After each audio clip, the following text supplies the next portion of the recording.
যেন প্রত্যেক মুসলমান অন্তর থেকে কোরআন শাসন ব্যবস্থা কামনা করে, যেখানে গণতন্ত্রের কথা বলবে তারা যেন সেই টেবিল চাপড়ে কোরআন শাসন ব্যবস্থা সুশাসন শাসনের কথা, সেখানে বৈষম্য নাই, রাসূলুল্লাহর শাসন ব্যবস্থা, এটা মদিনার শাসন ব্যবস্থা, এটা খেলাফতে রাশেদা আবু বকর ওমর ওসমানের শাসন ব্যবস্থা, সেখানে কোনো বৈষম্য ছিল না, সেখানে সবাই সমান অধিকার ভোগ করত, সেখানে সম্পদের সুষম বন্টন ছিল, সেখানে কোনো তেল মারামারি ছিল না।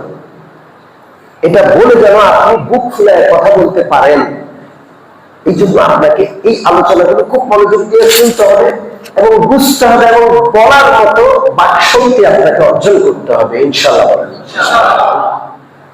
উগ্রবাদী, মৌলবাদী, চরমপন্থী, আরো যত রকমের খারাপ ট্যাগ, সেই ট্যাগ লাগানো হয়েছে। এবং যদি কেউ জঙ্গিবাদী হিসাবে তাকে প্রচার করা যায় তাহলে তার কোনো বিচার নাই। সে যদি জেলে যায় তার জীবনেও জামিন হবে না, ছাড়া পাবে না, তার কোনো বিচার নেই, তার সারা জীবনটাই শেষ। এমন একটা অবস্থা হয়েছিল। সম্মানিত মুসলিয়ানে কেরাম, কোরআন যেমন সত্য, কোরআনের শাসন ব্যবস্থাও সত্য। কেউ যদি কোরআন মানে আর কোরআনের শাসন ব্যবস্থা না মানে তার ঈমান থাকবে? বলেন না, থাকবে? এমন কোন মুসলমান আছে যে কোরআনের শাসন ব্যবস্থা চায় না? আছে কোন মুসলমান? কোন মুসলমান নেই। এটার আলোচনা কে নিষেধ করলো? কেন নিষিদ্ধ হলো? গণতন্ত্রের আলোচনা করা যায়, সেকুলারিজমের আলোচনা করা যায়, জাতীয়তাবাদের আলোচনা করা যায়, সেটা প্রতিষ্ঠার জন্য আন্দোলন করা যায়, সংগ্রাম করা যায়, রাজপথে দাবি জানানো যায়। কিন্তু কোরআনী শাসন ব্যবস্থার দাবি জানানোটা এত বড় অপরাধ কেন? কারা এটা করলো? কারা এই পরিবেশ করলো?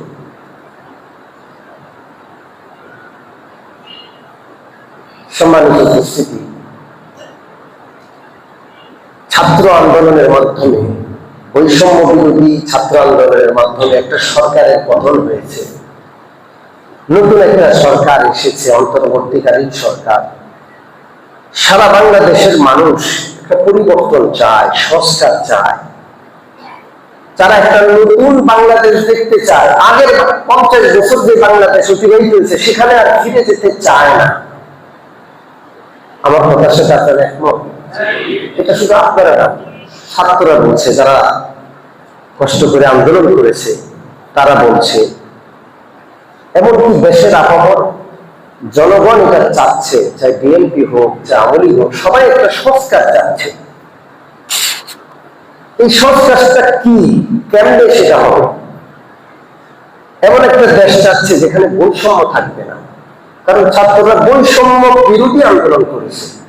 এখন যদি আবার বৈষম্য আসে তাদের আন্দোলন তো বৃথা। এতগুলো রক্ত, হাজার হাজার মানুষ মারা গেছে, অর্ধ লক্ষাধিক মানুষ পঙ্গুত্ব বরণ করেছে, আহত হয়েছে। এই সব কোরবানি, সব ত্যাগ, সব রক্ত বৃথা যাবে। আমরা আপনাদের সামনে কোরআন শাসন ব্যবস্থার বিষয়গুলো তুলে ধরব, যেন প্রত্যেক মুসলমান অন্তর থেকে কোরআন শাসন ব্যবস্থা কামনা করে, যেখানে গণতন্ত্রের কথা বলবে তারা যেন সেই টেবিল চাপড়ে কোরআন শাসন ব্যবস্থা সুশাসন শাসনের কথা, সেখানে বৈষম্য নাই, রাসূলুল্লাহর শাসন ব্যবস্থা, এটা মদিনার শাসন ব্যবস্থা, এটা খেলাফতে রাশেদা আবু বকর ওমর ওসমানের শাসন ব্যবস্থা, সেখানে কোনো বৈষম্য ছিল না, সেখানে সবাই সমান অধিকার ভোগ করত, সেখানে সম্পদের সুষম বন্টন ছিল, সেখানে কোনো তেল মারামারি ছিল না। এটা বলে যেন আপনি বুক খুলে কথা বলতে পারেন, এই জন্য আপনাকে এই আলোচনাগুলো খুব মনোযোগ দিয়ে শুনতে হবে এবং বুঝতে হবে এবং বলার মতো বাকশক্তি আপনাকে অর্জন করতে হবে ইনশাআল্লাহ। আমরা সারা দেশব্যাপী কোরআন শাসন ব্যবস্থার কথা ছড়িয়ে দিতে চাই। আমাদের যুবকরা, আমাদের কন্যা টুকরা সন্তানরা, ওরা যেন গণতন্ত্রের আন্দোলন বাদ দিয়া কোরআন শাসন ব্যবস্থা প্রতিষ্ঠার আন্দোলনে রত হতে পারে, সেখানে সেই জন্য তারা যেন রক্ত দিতে পারে, এই মন মানসিকতা যেন বহন হয়। আল্লাহ তৌফিক দান করেন। সম্মানিত মুসলমানের কেরাম, গণতান্ত্রিক ব্যবস্থাপনা এটা পশ্চিমাদের থেকে আসছে আমাদের এই দেশে। 200 বছর এই দেশকে ইংরেজরা শাসন করেছে। কয়শো বছর? ইংরেজরা যে 200 বছর শাসন করছে, ওই 200 বছরও গণতন্ত্র ছিল না। কথা কি বুঝতে পারছেন? ওই 200 বছর কি ভোটে ইংরেজরা গেছে এই দেশে? কথা নয়, ইংরেজরা এই দেশে ভোট দিয়ে শাসন করে নাই। অস্ত্রের জোরে এই দেশে ইংরেজরা শাসন করেছে। কয়শো বছর? 200 বছর। কিন্তু তারা এই দেশ ছেড়ে যখন চলে যায়, এই 200 বছরে তারা গণতন্ত্রকে মানুষের সামনে তুলে ধরছে খুব সুন্দর করে। বোতলের ভিতরে বিষ, লিখে রাখছে মধু। বোতলের ভিতরে কি লিখে রাখছে? একটা কিস্সা বলবো আপনাদেরকে, ঐতিহাসিক কিস্সা শুনবেন? বলি আপনাদের। কিসরা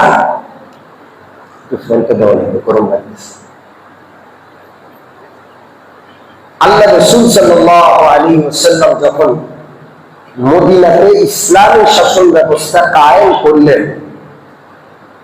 তখন পৃথিবীতে 2টা পরাশক্তি ছিল।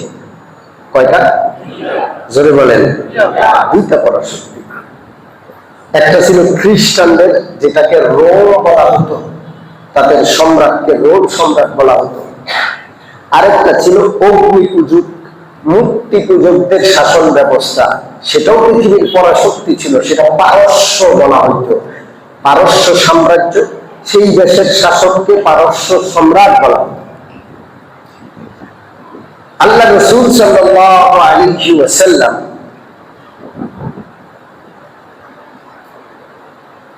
ষষ্ঠ হিজরিতে মক্কার মুশরিকদের সাথে একটা সন্ধি চুক্তি, শান্তি চুক্তি হলো, যুদ্ধ বন্ধ 10 বছরের জন্য। কয় বছরের জন্য?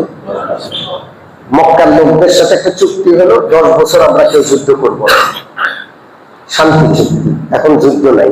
আল্লাহ রাসূল কিছুটা অবসর, কিছুটা কি অবসর। ইতিপূর্বে প্রত্যেকদিন সৈন্য পাঠানো লাগতো, ওই জায়গায় সৈন্য পাঠানো লাগতো, ওই জায়গায় চক্রান্ত চলছে, সেখানে আক্রমণের জন্য মুজাহিদ বাহিনী পাঠানো লাগতো। এইভাবে একটার পর একটা বাহিনী পাঠানো। আবার ওই বাহিনীতে সাহাবারা শহীদ হতেন, তাদের ঘরে কান্নাকাটি, তাদের দাফন কাফন, তাদের এতিম সন্তানদের, বিধবা স্ত্রীদের দেখাশোনার ব্যবস্থাপনা কত। মানে আল্লাহ রাসূলের সংক্ষিপ্ত সময় এতগুলো যুদ্ধ হয়েছে যে পৃথিবীর ইতিহাসে এর ইতিহাস আর পুনরাবৃত্তি ঘটে নাই। এত যুদ্ধ, এত ঘটনা বহুল পৃথিবীতে কোনো সময় আর অতিবাহিত হয় নাই। দেখেন না, পড়ে দেখেন রাসূলুল্লাহর জীবনীটা। তখন আল্লাহ রাসূল যখন সন্ধি চুক্তি, শান্তি চুক্তি হলো, রাসূলুল্লাহ কিছুটা অবসর, নবীর অবসর নেন। তখন আল্লাহ রাসূল চিন্তা করলেন, পৃথিবীর বড় বড় শক্তিদের কাছে চিঠি পাঠানো দরকার, দাওয়াত পাঠানো দরকার, আল্লাহর একত্ববাদের দাওয়াত, রাসূলুল্লাহর রিসালাতের দাওয়াত, ইসলামের শান্তির দাওয়াত তাদের কাছে পৌঁছানো দরকার।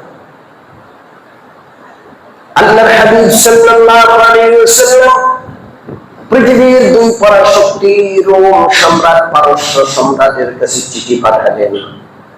এই চিঠিগুলোর আলোচনা পবিত্র বুখারী শরীফে রয়েছে, হাদিসের কিতাবে রয়েছে। রোম সম্রাটের কাছে রাসূলুল্লাহর চিঠি গেল। রোম সম্রাট যেহেতু খ্রিস্টান ধর্মাবলম্বী, বিশ্বনবীর চিঠি পড়ে তিনি বুঝে ফেললেন তাওরাত এবং ইনজিলে যেই নবীর আলোচনা আসছে নিশ্চয়ই তিনি। রাসূলুল্লাহর চিঠিকে চুমু খাইলেন, বুকে লাগাইলেন, কপালে লাগাইলেন। রোম সম্রাট বলছে যে ইনি সেই মুহাম্মদ যার কথা তাওরাত ইনজিলে আছে। কিতাবে আছে আল্লাহ রাসূলের পত্রবাহক হযরত ইহইয়া কালবি রাদিয়াল্লাহু তাআলা আনহুকে রাজকীয় ভাবে তিনি মেহমানদারি করলেন, রাজকীয় মেহমান খানায় তাকে থাকতে দিলেন সসম্মানে। তার সাথে একান্তে বসে রাসূলুল্লাহর চরিত্র কেমন, দেখতে কেমন, তার পারিবারিক অবস্থা কি, সব খোঁজ খবর নিলেন। রোম সম্রাট বেয়াদবি করেন।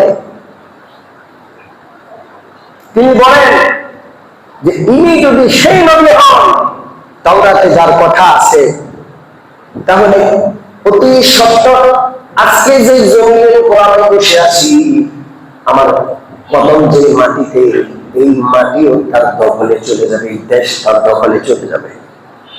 আর তার যদি আমি পাইতাম, যে কোনোভাবে তার সাথে সাক্ষাৎ করার চেষ্টা করতাম, তার কদম মুবারক ধুইয়া সেই পানি আমি গায়ে মারতাম। কত ভক্তি! খ্রিস্টান রাজা হিরাক্লিয়াস, আল্লাহ রাসূল তার কাছে চিঠি পাঠাইলেন। রাসূলুল্লাহ চিঠির প্রতি সে সম্মান দেখাইছে, মর্যাদা দেখাইছে, এই জন্য বেয়াদবি করে নাই, আল্লাহ তারে ইজ্জতের সাথে রাখছেন, বেইজ্জত করেন নাই। পক্ষান্তরে আল্লাহ রাসূল সাল্লাল্লাহু আলাইহি ওয়াসাল্লাম অগ্নি পূজারী পারস্য সম্রাটের কাছেও চিঠি পাঠাইলেন, যার নাম পারভেজ। এই জন্য মুসলমান পারভেজ নাম না রাখা উচিত। পারভেজ হইল ওই শাসকের নাম যে আল্লাহ রাসূলের সাথে বেয়াদবি করেছে। কি বেয়াদবি করেছে? আল্লাহ রাসূল মুহাম্মদুর রাসূলুল্লাহর চিঠি যখন পারভেজের কাছে পৌঁছলো, পারভেজ চিঠি পড়ে চরম রাগান্বিত হয়ে যায়, উত্তেজিত হয়ে যায়। কারণ আল্লাহ রাসূল লিখেছেন মুহাম্মাদুল্লাহ রাসূলুল্লাহি ইলা মালিকিল ফারিস, মুহাম্মদুর রাসূলুল্লাহর পক্ষ থেকে এই চিঠি পারস্য সম্রাটের নিকট। সে রাগ হলো কেন? যে আমার নামের আগে এত বড় সাহস, মুহাম্মদের নাম, কে সে মুহাম্মদ? এত বড় দুঃসাহস! আমি সারা বিশ্বের একচ্ছত্র সম্রাট, পরাশক্তির কর্ণধার, আমার নামের আগে মুহাম্মদ নিজের নাম লেখে, কে সে? এত বড় অন্যায়! সে আল্লাহ রাসূলের চিঠিকে ছিঁড়ে টুকরো টুকরো করে উড়িয়ে দিল। আল্লাহ রাসূলের পত্রবাহক সাহাবীকে তৎক্ষণাৎ হত্যা করা হলো। কত বড় অন্যায়, কত বড় অপরাধ! পাশাপাশি সে দুইজন সেনা পাঠাইলো, যাও মদিনায় যাও এবং এই পত্রদাতা মুহাম্মদকে তাড়াতাড়ি করে ডান্ডা বেড়ি পড়াইয়া আমার দরবারে উপস্থিত করো। দুইজন সেনা সদস্যকে কোথায় পাঠাইলো? মক্কায় পাঠাইছে। এই দুইজন মক্কায় আসা দেখে যে সর্বনাশ, এই লোকের তো দুইজনে মিলে ধরে নেওয়ার মতো না। পুরো পারস্য সম্রাট আসলেও তো তাকে ধরে নিতে পারবো না। এই দুইজন রাসূলুল্লাহর সাথে সাক্ষাৎ করে রাসূলুল্লাহর দরবারে অবস্থান করছে। এমন সময় আল্লাহ রাসূল সাল্লাল্লাহু আলাইহি ওয়াসাল্লাম ওদেরকে একদিন ডেকে বললেন, তোমরা যার পক্ষ থেকে আমার কাছে আসছো, আল্লাহ রাব্বুল আলামিন তার কাজ শেষ করে দিয়েছেন, তাকে হত্যা করা হয়েছে। সে মরে গেছে, সে আর নাই। তাকে তার পুত্র হত্যা করেছে। কে হত্যা করেছে? সন্তান বাবারে হত্যা করেছে। কথা কি বুঝতে পারছেন? আল্লাহ রাসূল সাল্লাল্লাহু আলাইহি ওয়াসাল্লামের কাছে অনেক আগে চিঠি টুকরো টুকরো করার সংবাদ আল্লাহ পৌঁছাইলেন। আল্লাহ রাসূল তখন বদদুয়া করলেন, আল্লাহুম্মা মাজ্জিকহু, আয় আল্লাহ তার রাষ্ট্র, তার রাজত্ব, তার ক্ষমতাকে আপনি টুকরো টুকরো করে দেন, যেমন সে আমার চিঠিকে টুকরো টুকরো করছে। বেয়াদবি! বেয়াদবি কাকে বলে? বেয়াদবকে আল্লাহ ছাড় দেন না, বেয়াদবকে আল্লাহ ছেড়ে দেন না। একসময় বেয়াদবির পরিণতি, বেয়াদবকে কি করতে হয়? ভোগ করতে হয়। ঠিক ঠিক না? জোরে বলেন ঠিক না? از خدا خواہی میں توفیق آدم، از خدا خواہی میں توفیق آدم، بے عدد محروم گشت از فضل را، আল্লাহর কাছে আদব চাওয়া উচিত। আল্লাহ আমাকে আদব দেন, আমাকে বেয়াদব পাঠায়েন না, আমিন বলেন। সন্তানদেরকে আদব শিখাইবেন, বড়দেরকে সম্মান করতে হয়, ছোটদেরকে আদর করতে হয়, আলেমদেরকে শ্রদ্ধা করতে, কোরআন হাদিস শরীফে আছে। আল্লাহর কাছে আদব চাওয়া দরকার, কারণ বেয়াদব আল্লাহর দয়া থেকে বঞ্চিত। बेअदब तन्हा न खबरा दस्ते बहुत बल्कि आतिश तरह आफाक़े ज़ात बल्कि आतिश तरह आफाक़े ज़ात। বেয়াদব শুধু নিজে নষ্ট হয় তা না, গোটা জাতিকে ধ্বংস করে ছাড়ে। ঠিক কি না? এক বেয়াদব ক্ষমতায় পুরা রাষ্ট্রের এলাকায় এলাকায় ওই বেয়াদবের সমর্থক প্রত্যেকটা লোকের প্রায় বেয়াদব ছিল। ঠিক কি না? না ওদের কাছে মুরব্বীদের সম্মান, না ছোটদের আদর স্নেহ, না আলেমদের সম্মান, কিচ্ছু ছিল না, কিচ্ছু ছিল না। ক্ষমতার মধ্যে একটা অন্ধ ছিল। আল্লাহর হাবিব বর্তমান করলেন, আল্লাহ আমার পৃথিবী যেভাবে টুকরো টুকরো করেছে ওর ক্ষমতাকে ওইভাবে টুকরো টুকরো করে দেন। আল্লাহ রাব্বুল আলামিন ক্ষমতাকে টুকরো করে দিলেন। রাসূলুল্লাহ তাদের দুইজন সেনাবাহিনীর সদস্যকে ডাকলেন আর বললেন, তোমরা আমাকে পাকড়াও করতে আসছো, যার পক্ষ থেকে আসছো গত রাত্রে তাকে শেষ করে দেওয়া হয়েছে। তাকে কি করে দেওয়া হয়েছে? তার সন্তান তাকে হত্যা করেছে। কিভাবে হত্যা করছে? আল্লাহ রাসূল সাল্লাল্লাহু আলাইহি ওয়াসাল্লাম শুধু এতটুকু বললেন, হত্যা করে দেওয়া হয়েছে। কয়েকদিনের মাথায় আল্লাহ রাসূল আবার তাদেরকে ডাকলেন যে ওর সন্তানকেও হত্যা করা হয়েছে। এখন ওই সম্রাটের একটা মেয়ে সন্তান আছে, তাকে চেয়ারে বসাইছে, তাকে ক্ষমতার আসনে বসাইছে। শুনে রাখো, বুখারী হাদিস, বুখারী, লা ইউফিহা কওমুন ওয়াল্লাউ আমরাহুম ইমরাআতান। শুনে রাখো, যেই জাতি তাদের নেতৃত্ব আর ক্ষমতা নারীর হাতে দিবে, ওই জাতি কখনো সফলতা পেতে পারে না। এই হাদিস আমি আগেও শুনেছি, লক্ষবার শোনাবো, হাজারবার শোনাবো আপনাদেরকে। এটা যেই দলেরই হোক, নারীকে শাসন ক্ষমতায় বসাইলে ওই জাতি কখনো সফলতা পাইতে পারবে? পারে সফলতা? পাবে সফলতা? রাসূলুল্লাহর কথা, এটা সত্য। আমি যে কথাটা বলতে চাচ্ছিলাম, বোতলের ভিতরে হয়তো বিষ, লেখা আছে কি মধু। তো পারস্য সম্রাট পারভেজকে তার ছেলে হত্যা করছে কেন? কিভাবে হত্যা করছে? কি সিস্টেমে? আর পারভেজ কি কাজ করে গেছে যার ফলে তার ছেলেটাও মারা গেল? ইতিহাসের বইয়ে লেখে, কিতাবে লেখে, পারস্য সম্রাট পারভেজ নারী, মদ এগুলো নিয়ে মাতাল ছিল। সারা রাত নারীর সঙ্গে কাটাইতো আর মদ খাইতো, নাচ গান এগুলো করতো, ভোগ বিলাসিতায় মত্ত ছিল। তো তার একটা সুন্দরী বান্দি ছিল, দাসী, খুব সুন্দরী। তার বয়স হয়েছে, তার সন্তানটা বড় হয়েছে। তো সে ওই দাসীকে খুব বেশি ভালোবাসত। দাসী অনেক সুন্দরী ছিল। বাবার দাসীর প্রতি সন্তানের কুনজর করল।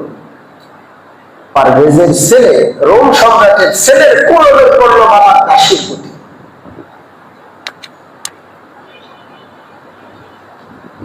গোপনে গোপনে ওই দাসীর সাথে ছেলে সম্পর্ক করে। বাবা তো বুড়া, ছেলে তো জওয়ান। দাসী গোপনে গোপনে কার সাথে সম্পর্ক করে? ছেলের সাথে। যুবক ছেলে, ক্ষমতার কারণে, রাষ্ট্রপতি রাজা হওয়ার কারণে তার ভক্তি দেখায়, না হয় যুবতীর চাহিদা যৌবনের কারণে যুবকের দিকে হবে, এটাই স্বাভাবিক। বান্দি দাসী এবং সন্তান ছেলে দুজন মিলে গোপনে এই রাজাকে গভীর রাত্রে হত্যা করে ফেলে। হত্যা করে ছেলে বাবার আসন দখল করে ছেলে সম্রাট হয়ে যায়। এখন ছেলে রাজা। বাবা সন্তানের হাতে হত্যার শিকার হওয়া এটা কি সুখের খবর না দুঃখের খবর? আল্লাহ তাআলা ওই বেয়াদবকে নিজের সন্তানের হাতে জন্মদাতা বাবাকে আল্লাহ শেষ করাইলেন। রাসূলুল্লাহর বদদোয়া। এখন সন্তান রাষ্ট্রপতি, সে খুব রাষ্ট্র পরিচালনা করে, সে মনে মনে চিন্তা করে আমার বাবা সারা রাত নর্তকীদের সাথে কাটাইতো, তার কত যৌবন ছিল, তার যৌবনের কত স্পিড আর শক্তি ছিল, কোথায় সে ক্ষমতা পাইল বুড়া বয়সে? কথা কি বুঝতে পারছে? এটা নিশ্চয় গোপন কোনো ওষুধ আছে। বাবা যত আলমারি আছে, রেখে যাওয়া যত আলমারি, গোপন জায়গা সব সে মনে মনে তালাশ করে কি এমন ওষুধ ছিল যে আমার বাবার যৌবন বৃদ্ধ বয়সে ওই অবস্থা অনেক নারী অনেক রক্ষিত সে রাখত। আলমারির গোপন জায়গা খুঁজতে খুঁজতে হঠাৎ করে একদিন একটা শিশি পেয়ে যায়। কি পেয়ে যায়? জোরে বলেন। এই শিশির ভিতরে ওষুধ। কি ওষুধ? উপরে লেবেল লাগানো আছে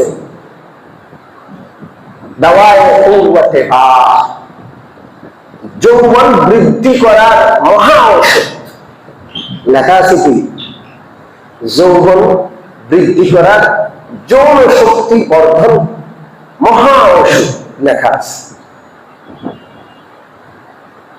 কথা কি বুঝতে পারছি? কিন্তু সেটা ওষুধ ছিল না।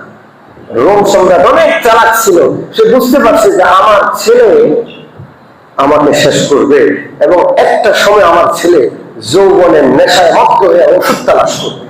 এই জন্য বাবা বিষের বোতলের মধ্যে বিষ ঢুকাইয়া উপরে লেবেল লাগাইছে যৌবন বর্ধক মহা ঔষধ। ছেলে যখন এই ওষুধ পাইল বাবাকে হত্যা করার পরে, যে এই ওষুধ যদি একবার খায় এই যৌবন আর কোনোদিন কি হবে না, শেষ হবে না। সে ওষুধটা খেয়ে ফেলল। ওষুধ খাইল না বিষ খাইল?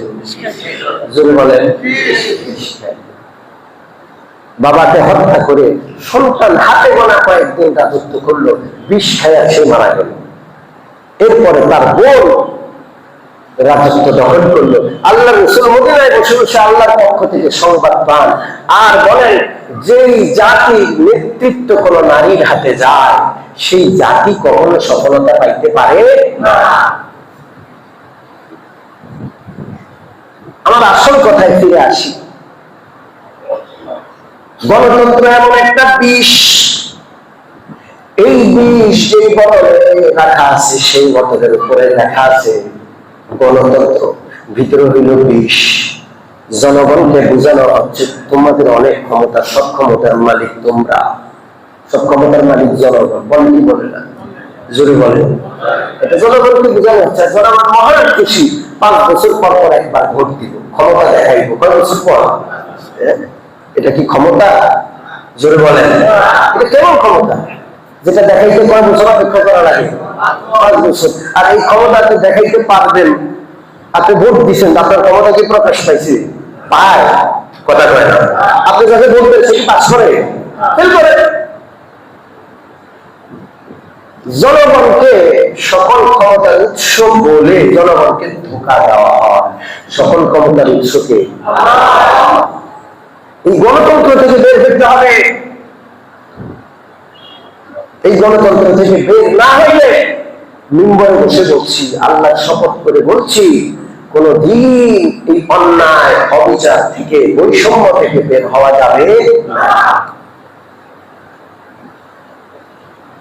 সারা দেশের সমস্ত মুসলমান ছাত্র জনতা সহ যারা আন্দোলন করেছেন বা করেন নাই, যারা বাংলাদেশের সংস্কার চান, যারা নতুন একটা বাংলাদেশ দেখতে চান যেখানে কোনো প্রকারের বৈষম্য থাকবে না, যেখানে দুর্নীতি থাকবে না, শাসক খোদাবীর হবে, আল্লাহ ওয়ালা হবে, শাসক শাসন ক্ষমতা ধরে পয়সা কামাবে না, জুলুম করবে না, অন্যায় বিচার করবে না, অপরকে দমন করবে না, আয়না ঘর তৈরি করবে না, রিমান্ডেরিয়া অকথ্য নির্যাতন করবে না, কোর্ট আদালত মামলা মোকদ্দমা সব নিজের হাতের মুঠায় রাখবে, এমনটা করবে না। আল্লাহর কসম করে বলছি, এই সমস্ত অধিকার প্রতিষ্ঠার জন্য একটাই পথ আছে, সেটা হলো কোরআনী শাসন ব্যবস্থা। নাম কি? এটা চাই তো নাকি? জোরে বলেন, চাই তো? আল্লাহ যদি তৌফিক দেয় বুঝাবো আমি গণতন্ত্র কেমনে বিষ। ও মুসলমান, এই বীজ যদি পান করতে থাকে আজীবন কাঁদতে কাঁদতে শেষ হবে।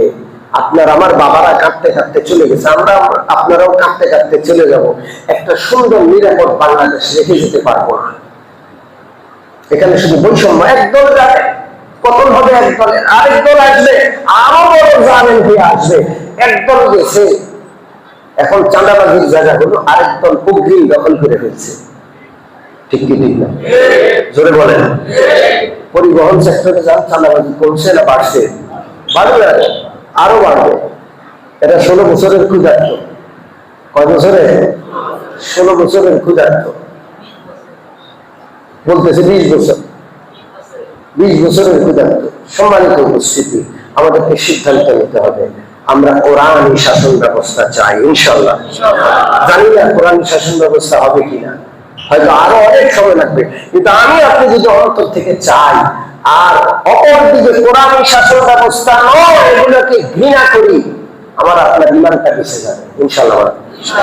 আমার আপনার ইমানটা বেঁচে যাবে, আল্লাহর কাছে জবাবদিহি আমাকে কাজ করাই যাবে। কারণ আল্লাহ বলবেন যে তুই তো কোরআনী শাসন ব্যবস্থা চাইতি, হয় নাই, সেটা হয় নাই। পরিবেশ বিদ্যুৎ 100 বছর যাবৎ কোরআনী শাসন ব্যবস্থা ছিল না। আমি আপনি চাইলে হঠাৎ করে হবে না, একটু সময় লাগবে। ঠিক ঠিক না?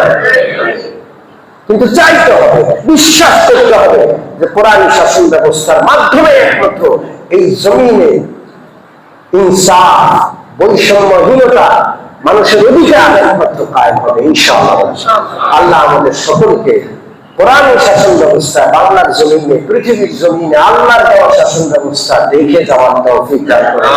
আমিন। ওয়া আখিরু দাওয়ানা আলহামদুলিল্লাহি রাব্বিল আলামিন ওয়া সাল্লাল্লাহু তাআলা আলা খায়রি খালকিহি মুহাম্মদ ওয়া আলিহি ওয়া সাহবিহি।